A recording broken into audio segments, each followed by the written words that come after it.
Hello, my name is Rupert Abbott. I serve as the Missions Director with Echoes International, and I've been asked to speak to the subject of the challenge of mission in a post-COVID-19 world. I'd like to start just by introducing myself. I've been involved in mission for the last 40 years, starting with Birmingham City Mission, where I served for 11 years as a city missioner. We did many sorts of outreach work, open air work in the city centre, and work with homeless people, work with elderly people, running children's camps, doing a toy distribution at Christmas. And as a city missionary, I worked in a local area with the local churches in that area, and one of my roles was to visit every home in that district. And the part of the inner city that we lived in was an area with a 70% Pakistani population. So we learnt about cross-cultural ministry in our home country. Before we then went and spent 10 years in Pakistan doing agricultural development work in Muslim communities in the mountainous north of the country. And that was followed by 9 years of work in Thailand, 7 of which I was the senior pastor of an international church, many of whose members were themselves mission workers in Southeast Asia. So that's 19 years where I was working as a mission partner with Echoes International, and then 8 years ago we returned to the UK, and here we've been serving with our local church. And for nearly 5 years I've been with Echoes International, and now serving in this role as the missions director. I'm married to Janet. We have 5 children, ranging from 40 down to 17. The youngest one is adopted. We have 7 grandchildren, and for the last 13 years, Janet and I have been foster parents both in Thailand and here in the UK. Our focus has been on providing mother and baby placements. So that is looking after mothers with new babies where there's a risk that the baby might be taken off them for whatever reason, and our working with them is with the hope and intention that they will be able to leave foster placement into the community and care for their child. So over the last 13 years we've looked after approximately 40 children. For a scripture reading, I want to focus on 2 words: patient endurance. And those 2 words appear 3 times in the book of Revelation, and I'd like to read those verses. Firstly, chapter 1, verse 9. I, John, your brother and companion in the suffering and kingdom and patient endurance that are ours in Jesus, was on the island of Patmos because of the word of God and the testimony of Jesus. Revelation 13, verse 10. If anyone is to go into captivity they will go. If anyone is to be killed with the sword they will be killed. This calls for patient endurance and faithfulness on the part of God's people. And Revelation chapter 14 verse 12. This calls for patient endurance on the part of the people of God who keep his commands and remain faithful to Jesus. Patient endurance. Let me start by thinking about and talking about the subject of change. We went out to Pakistan in 1993, just after the Gulf War, at a time when anti-American and therefore anti-Western feelings were on the rise. We served in Pakistan for 10 years. A decade in which that part of the world became increasingly unstable.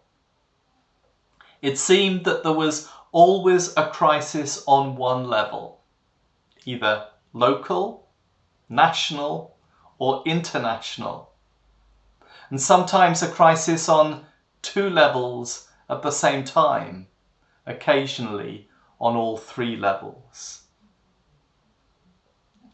Following 9/11, the missionary-run school, which 3 of our children were attending, had to close for a period, and we flew back to England on a repatriation flight organised by the British High Commission. At this time, I became the chairman of the board of Murray Christian School. And when the school reopened 6 months after 9/11, we returned to ministry in Pakistan. However, the security situation within the country continued to worsen. And at one time, I organised a meeting for all the different mission groups, all with children at the school, to discuss change. The security situation in the country was changing, so we needed to change. Change routines, change security arrangements, and become more security aware. We needed to change because the environment had changed, and yet there was a palpable resistance to change. About 6 weeks after holding that meeting, there was a terrorist attack on Murray Christian School. Miraculously, there was not the massacre that the terrorists armed with automatic AK-47 rifles had intended. Our 3 children in school at the time each have their personal story of God's protection that day. But 6 people did die, and reflecting on that experience, one could put it bluntly: change or die. So thinking about COVID-19, the global pandemic that it has caused has forced us to change. And governments are giving us a similar message: change or die. So change has been forced upon us by the impact of COVID-19, with the lockdown and social distancing imposed by governments to reduce the spread of the disease. At Echoes International, we had to cancel the missionary orientation program that we were in the middle of running mid-March. We've had to cancel all our Echoes International events and all travel for the rest of the year. We've had to close our offices, and we've all been working from home since mid-March. And churches have had to cancel their church services. There have been lots of negatives In the UK, there have been 41,500 deaths, and in Argentina, nearly 7,000. The lockdown has made difficult situations much more difficult. But there have also been positives. For example, online services. Our own church, Glebe Chapel, we would usually have between 110 or 120 people attend on a Sunday morning. Since putting our services online, there've usually been about 250 views. Well, if even half of those views were from more than one person, that is a reach of more than 400. So our reach on a Sunday morning through online services has quadrupled. My colleague Jim, in his local church, they would usually have a Sunday evening outreach service. They now put that live on Facebook, and they have more than 1,000 people participating. Well, normally, if it was about 100, that's increased tenfold. We have an Echoes International staff meeting on a Thursday, and here are some of the things that people have said over the last few months. They've heard of people who wouldn't normally go to church at all, who attended services at Easter. One shared, "Oh, Mum is coming to church with me." Well, Mum lived on one side of the country and she lived on another side of the country, but they attended church together because church was online. There have been opportunities to serve the community practically and new ways to get to know neighbours. Unbelieving family members have become aware of their lack of purpose and more open to talk and to read about the gospel and the Christian faith. One shared about starting an online Alpha course, and our local church has ordered online bereavement courses and online marriage courses because we recognise these two needs in our church community and also in the community generally. So the crisis has also been a time of opportunity. As it says in 2 Timothy, be prepared in season and out of season. Recently I was preaching a message for our YouTube service. It was the first in a series on Mark's Gospel, and I was preaching from the first 9 verses. I'll just read a couple, verses 4 and 5 from chapter 1 of Mark. And so John came, baptizing in the desert region, and preaching a baptism of repentance for the forgiveness of sins. The whole Judean countryside and all the people of Jerusalem went out to him. Confessing their sins, they were baptized by him in the river Jordan. John's preaching didn't happen in Jerusalem, the religious centre for the Jewish people. John was preaching in the wilderness and baptized in the river Jordan, and the people went out to him. The message of God was being de-centred from Jerusalem and dispersed to the edges, the fringes of society. And that's what has been happening in lockdown due to the coronavirus. The churches, the religious centres have been closed and the message has been dispersed to where people are, into their very living rooms. We're fortunate to have the connectivity provided by using Zoom.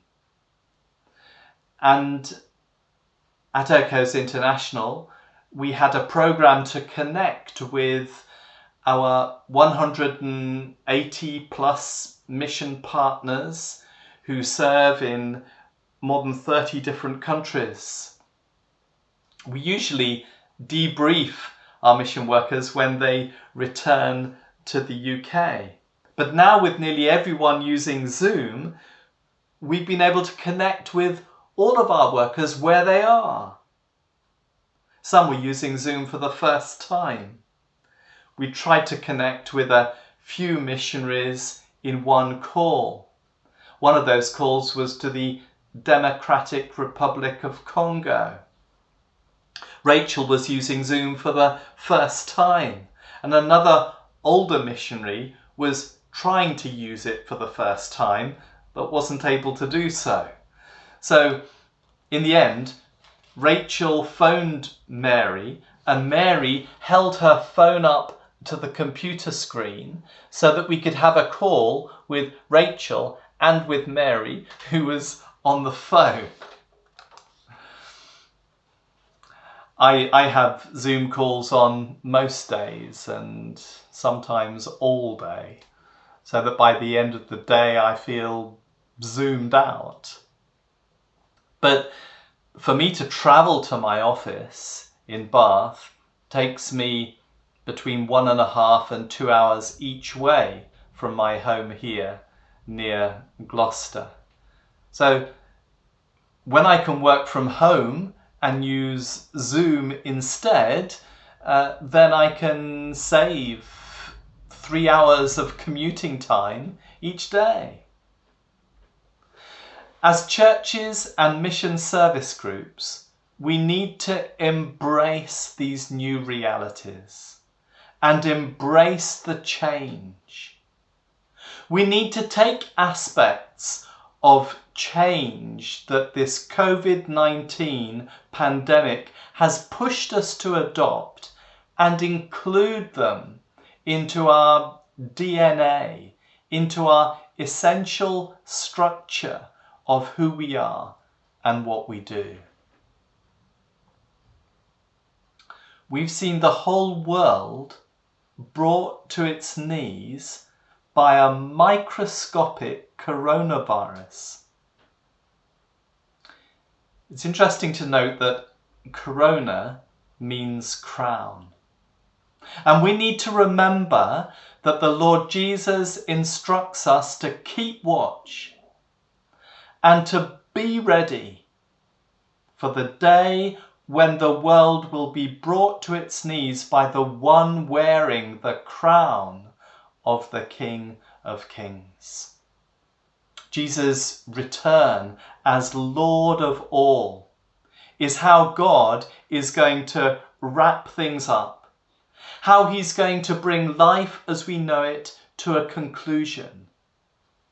Meanwhile, we continue with the task assigned to us, that of making known the good news of Jesus Christ, the Son of God, and salvation through him.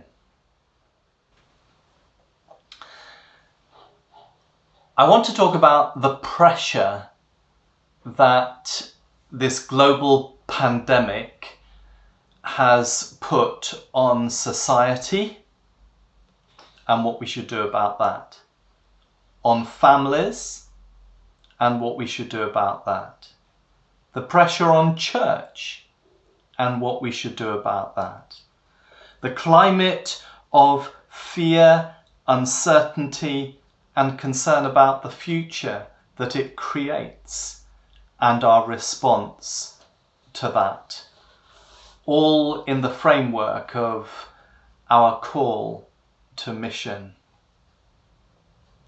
So the global pandemic has put pressure on society, on our health systems, on the need for personal protection, on the need for oxygen, on the need for intensive care facilities. It's put pressure on our economies. We're heading for a recession. There's going to be more unemployment than that has been for years as a result of COVID-19. Education has been affected. Schools have been closed. Exams were cancelled. And right now we're working through how to reopen schools safely. The elderly and the vulnerable have been particularly affected with isolation and loneliness. Bereavements have been particularly difficult. COVID-19 patients dying with no family members present, and funeral services where only a small number of people are allowed to attend. Those with addictions, for example, recovering drug addicts. Those working with drug addicts would encourage community involvement and participation in wholesome activities that give them something to do. That has had to completely change. No, you have to stay away from activities, and that's made it increasingly difficult for those trying to get over problems of addiction. We have a mental health crisis, and suicide rates have increased. And the overall effect of all of this is that inequalities in society have increased. If I was to ask you, what is the shape of the world? What would you say? I'm going to suggest that the world's shape is a triangle. And if you have a picture of a triangle, for example, the pyramids of the world, the pyramids of Egypt, often built as tombs for very wealthy people. They've been discovered in the pyramids. And if you have a picture of a pyramid describing the world's wealth, 1% of people own 41% of the world's wealth. The vast majority of people at the bottom of this triangle, 69% of people, own only 3% of the world's wealth. That's vast inequality. 1% at the tip of the triangle, owning 41% of the world's wealth, and the vast majority of people living on our planet owning 3%. So if a triangle is the shape of the world, what is God's shape? Well, when Solomon was instructed to build the temple, the shape of the Holy of Holies in Solomon's temple is a perfect cube.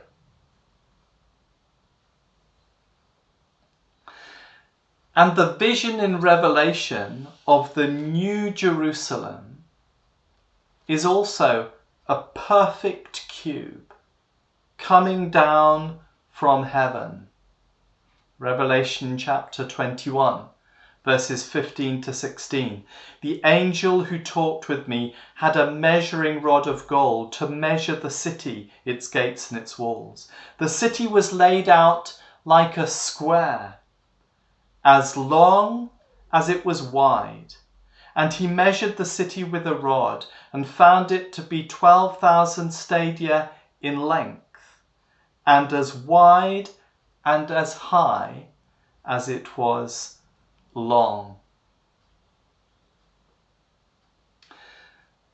That's a picture of equality, whereas the triangle is a picture of inequality.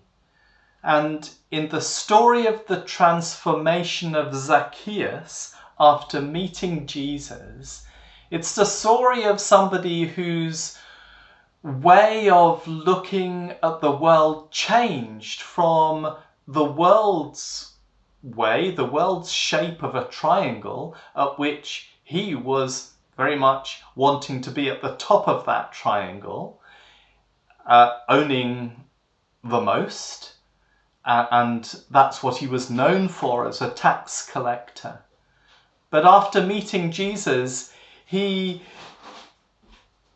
wanted to give away and give back to all those from whom he had stolen money or taken more than he should have done. And he would give back more than he had taken from people. So it's the illustration of a change from living from a triangle model of life to living in God's way, or according to God's shape of equality and a cube.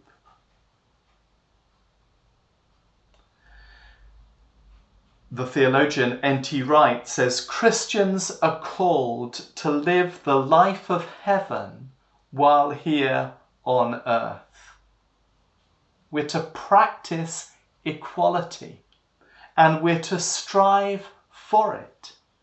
We're to speak out against injustice and to be a voice for the marginalized and the oppressed. So COVID-19 has put pressure on society, and those pressures have resulted in greater inequality. And part of our role as Christians and as church is to rebalance that in the right way, and to work against those inequalities, and to seek that there should be equality as God intends and as God purposes for us all. COVID-19 has put pressure on families, pressure on marriages. I was speaking to an estate agent recently about the effect on the housing market. And surprising to me, she said, the housing market is good. But a big reason why there is a need for houses and people are buying and selling is that the lockdown has caused divorces, caused families to separate. Pressure on families have caused some to split. Where there are abusive relationships, pressure on relationships that are fragile or on the edge can push them over the edge.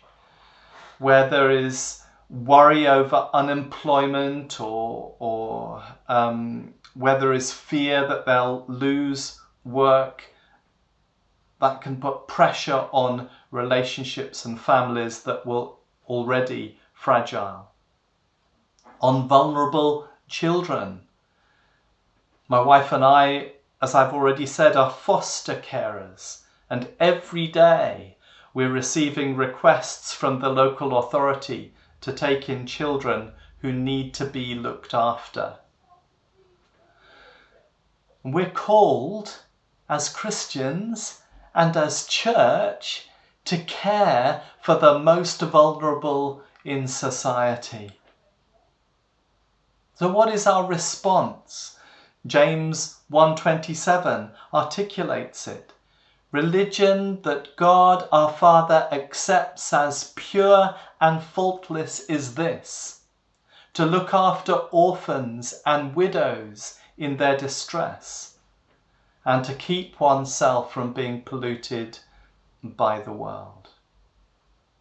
James says that what faith that God sees as pure and faultless is to look after those who are at the bottom of the pile, those who are most vulnerable.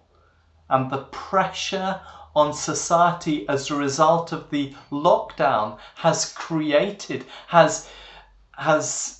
brought out the vulnerabilities and exposed the weaknesses on families, and we need to respond. When we worked in Pakistan for many years, I was involved with an eye hospital up in the north of the country. And that eye hospital started a blind school. Now, typically in North Pakistan, people who were blind sat in the corner of a darkened room and nothing was expected of them in life. They were just fed and watered, and that was it. As a Christian project, we initiated taking these blind children and teaching them to read and write, to read Braille. We taught them to play musical instruments, the tabla and the sitar and the oboe type instrument. Patients would come to the hospital and would see these blind school students playing cricket. Yes, really. Playing cricket with a bell, with a ball that had a bell in it. So they could hear the ball coming and bat it and then run and field it because they were following the sound. People were taught, the girls were taught to knit and to crochet, and the boys to make bricks, and they learnt how to tell the time. And for people coming as patients to the hospital, that was a living parable of the gospel that takes those at the bottom of society and treats them with dignity and looks after them and cares for them and gives them a life. Similarly, in Thailand, in a Buddhist culture where the worldview was one of karma, you were born disabled if you deserved to be disabled.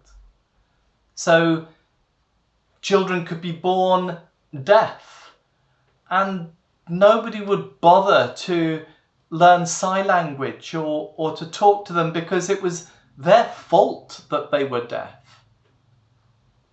Similarly, disabled children, those with cerebral palsy, well, it was their fault, and so disabled children had tended to be discarded by society. We took these children and we did a Riding for Disabled project, and we took them out in our neighbourhood for exercise in a pony cart. We did lots of things, and it was living the gospel that looks after the least of these. That is our calling as church, as Christians. And where there has been pressure on families and that has resulted in greater need, we need to be responding to those needs. There's been pressure on church. If there's pressure on society and pressure on families, this global pandemic has also put pressure on church. If there were issues and problems or difficult relationships in church, the chances are those have been made worse. It's hard for people when they're isolated from their church family, especially if those people are unfamiliar with using the internet. One of my colleagues, his mother-in-law is 80, and so he's brought her a tablet and has to teach her how to use it every time they have a church service online. We've made DVDs available of our online church services for those who don't use the internet. It's been very hard where there've been sickness, and I'm aware people in our own fellowship, actually the most fragile and outwardly the most vulnerable family, they are coping with a serious cancer, and you can't go and visit, and you can't go and give the normal care that we would do under normal circumstances.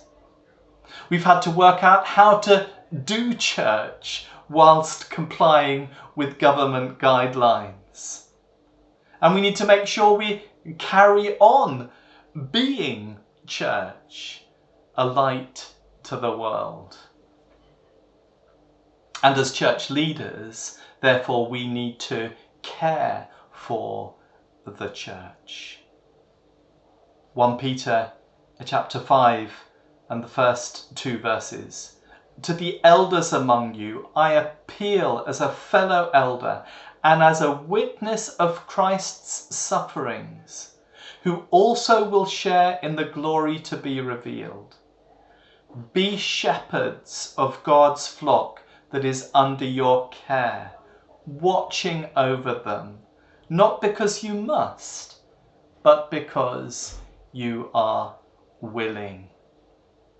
And that letter was sent to the Christian church at a time of persecution, at a time of crisis, at a time of challenge. And there is extra challenge on the leaders of the church to be caring for the church so they can carry on being all that we need to be in our societies at this time. So pressure on society. And how do we respond? Pressure on families. And how do we respond? Pressure on the church. And how do we respond? COVID-19 has created a climate of fear, uncertainty, and concern about the future. But I want to bring a testimony now from Christians who responded to crises like this in the 3rd century. This is not the first pandemic that there has been. It's certainly not the first plague. One plague, referred to as the Plague of Cyprion, broke out in the middle of the 3rd century. It was called the Plague of Cyprion because Cyprian was the bishop of Carthage at the time. We're told by historical records that 5,000 people died a day in Rome because of this plague. And there were similar figures for Carthage and for Alexandria, the biggest cities of the Roman Empire. And in each of those cities, it was the Christian church that undertook to do what they could, because the Romans had no pattern of treating mass disease. Gary Ferngren, a history professor at Oregon State University, who studies the social history of ancient medicine and religion, says, I don't know of any cases where some Christians said, We ought not to be doing this. I think the compassionate ideal was there. And it was there from the early New Testament. It was there from the teaching of Christ. That if you see suffering, it's an obligation for Christians to do what they can, because Christ has placed them in the world to help others. And that became a pattern of the early Christian community. There are several passages that illustrate this. I'll mention one, and that's a short work by Cyprian. Cyprian is calling on Christians, at the risk of their own health and lives, to take care of others. He says, Christ didn't place you in the world to enjoy a life of comfort. When you see suffering around you, your neighbours, your friends, even those who've been persecuting you, you should help them.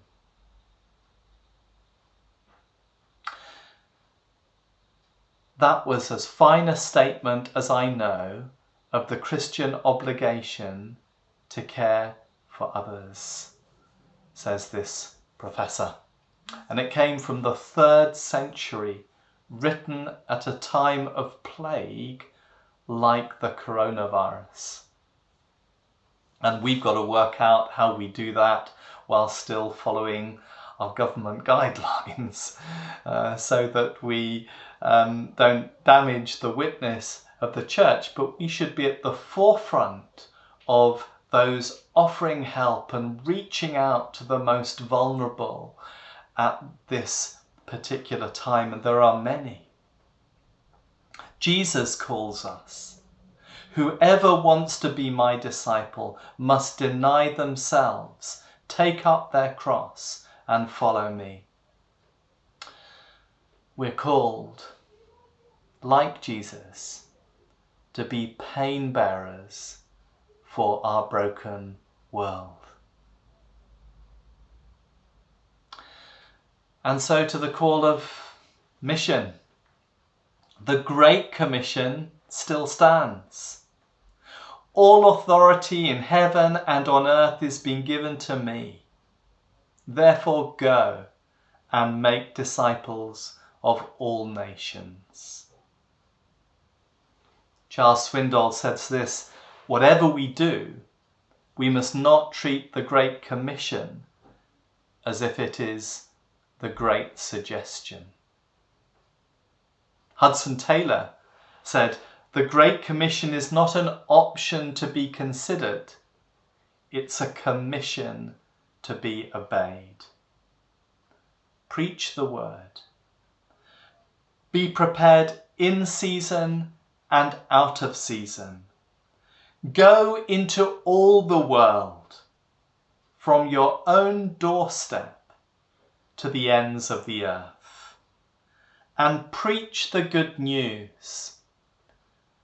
And as Francis of Assisi would say, use words if necessary.